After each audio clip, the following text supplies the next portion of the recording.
சற்று முன் திமுக கூட்டணியிலிருந்து விலகிய 2 முக்கிய கட்சிகள். ஸ்டாலின் தலையில் பேரிடி, அதிர்ச்சியில் திமுகவினர். அதாவது தமிழகத்தில் 2026ஆம் ஆண்டு சட்டமன்ற தேர்தல் நடைபெற உள்ள நிலையில் அனைத்து கட்சிகளும் தற்போது தீவிரமாக தேர்தல் பணிகளில் களமிறங்கி உள்ளார்கள். குறிப்பாக திமுக தற்போது ஆட்சியில் உள்ள நிலையில் மீண்டும் தமிழகத்தில் தங்களுடைய ஆட்சிதான் அமைய வேண்டும் என்ற நிலைப்பாட்டில் உறுதியாக உள்ளதால் அதற்கான வேலைகளை முதலமைச்சர் ஸ்டாலின் தனது கட்சி நிர்வாகிகளை வைத்து செய்து வருகின்றார். அதே சமயம் திமுகவின் கூட்டணியையும் பலப்படுத்தும் முயற்சியில் ஸ்டாலின் களமிறங்கி வருகிறார். இப்படிப்பட்ட நெருக்கடியான சூழ்நிலையில்தான் திமுக கூட்டணியில் விடுதலை சிறுத்தைகள் கட்சி மற்றும் மதிமுக ஆகிய கட்சிகள் கூடுதல் தொகுதிகள் கேட்பதாக கூறப்படுகிறது. அதனைப் போலவே கூட்டணி குறித்து ராமதாசுடன் திமுக மறைமுகமாக பேசுவதாக கூறப்படுவதாலும் 2 கட்சிகளும் அதிருப்தியில் இருப்பதாகவே தெரிய வருகிறது. இந்த 2 காரணங்களை முன்வைத்து திமுக கூட்டணியிலிருந்து 2 கட்சிகளும் எந்த நேரமும் விலகக்கூடும் என்றும் அதன் பிறகு அதிமுக அல்லது தமிழக வெற்றிக் கழக கட்சியுடன் கூட்டணி அமைக்கலாம் என்றும் கூறப்படுகிறது.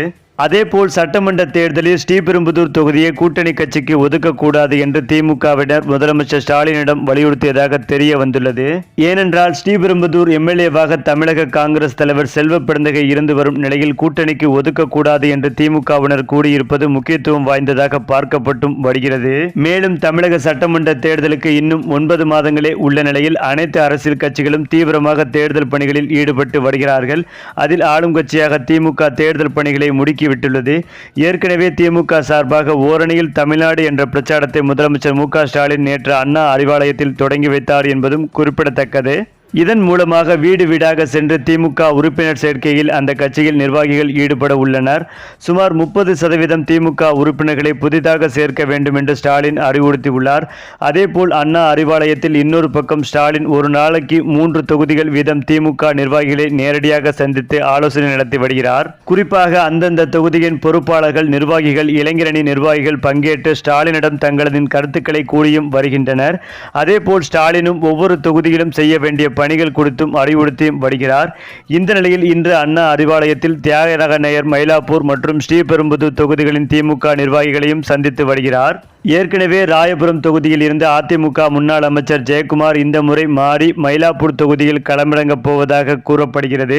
இதனால் மயிலாப்பூர் தொகுதிக்கு கூடுதல் கவனம் அளிக்கப்பட்டதாகவும் சொல்லப்படுகிறது. அதேபோல் ஸ்ரீபெரும்புதூர் தொகுதியை இந்த முறை கூட்டணி கட்சிக்கு ஒதுக்கக்கூடாது என்று திமுகவினர் வலியுறுத்தி இருப்பதாக தகவல்கள் கிடைத்துள்ளது. அதேபோல்தான் ஸ்ரீபெரும்புதூர் தொகுதியின் எம்எல்ஏ தமிழக காங்கிரஸ் தலைவர் செல்வ பெருந்தகை இருந்து வருகிறார்.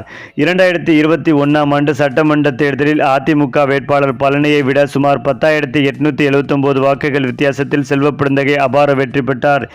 இந்த முறை ஸ்ரீபெரும்புதூர் தொகுதியில் பரந்தூர் புதிய விமான நிலையம் கட்டப்பட உள்ளது.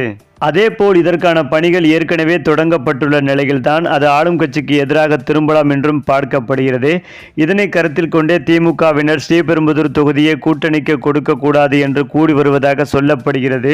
இதனால் செல்வ பெருந்தகை தொகுதி மாறுவாரா அல்லது மீண்டும் அதே தொகுதியில் போட்டியிடுவாரா என்பதை பொறுத்திருந்துதான் பார்க்க வேண்டும்.